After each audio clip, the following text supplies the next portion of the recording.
সময়টা পরাধীন ভারতবর্ষ। ব্রিটিশ শাসকদের ভারী বুটের শব্দ।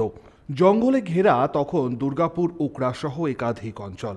আর সেই সময় উকড়া গ্রামে ছিল খোলসা বাবার আশ্রম। হয়তো সেই আশ্রমের ইতিহাস অজানা অনেকের, কিন্তু কথিত আছে যে এই খোলসা বাবাজির আশ্রমেই ব্রিটিশদের হাত থেকে বাঁচতে আত্মগোপন করেন চারণ কবি মুকুন্দ দাস।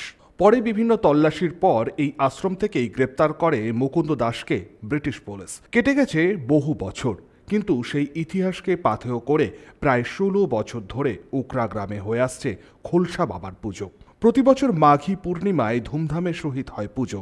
তারপর দুদিন ধরে চলে নরনারায়ণ সেবা ও সাংস্কৃতিক অনুষ্ঠান। খোলসা বাবাজি আমাদের উকড়ার বহু প্রাচীন, এর বহু পুরনো ইতিহাস আছে, কিন্তু কবে থেকে চলছে এইভাবে কিছু বলা যাবে না। তবে আমাদের কথিত আছে বা রিপোর্টেও আছে যে চারণ কবি মুকুন্দ দাস যখন ব্রিটিশ আমল ছিল তখন এখানেই তিনি কিন্তু আত্মগোপন করেছিলেন এবং এখান থেকেই তাকে নাকি ইংরেজ পুলিশরা গ্রেপ্তার করে নিয়ে যায়। তো সেই সময়ও কিন্তু এই আশ্রম ছিল। তারপর দীর্ঘদিন বন্ধ হয়ে যায়।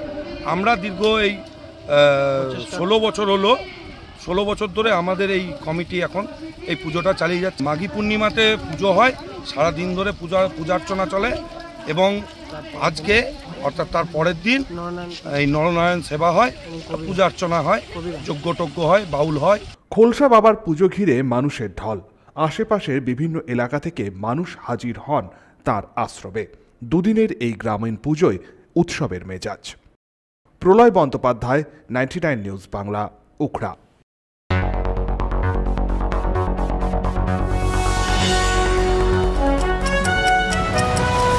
আপনারা দেখছেন 99 নিউজ বাংলা। বদলাবো আমরা।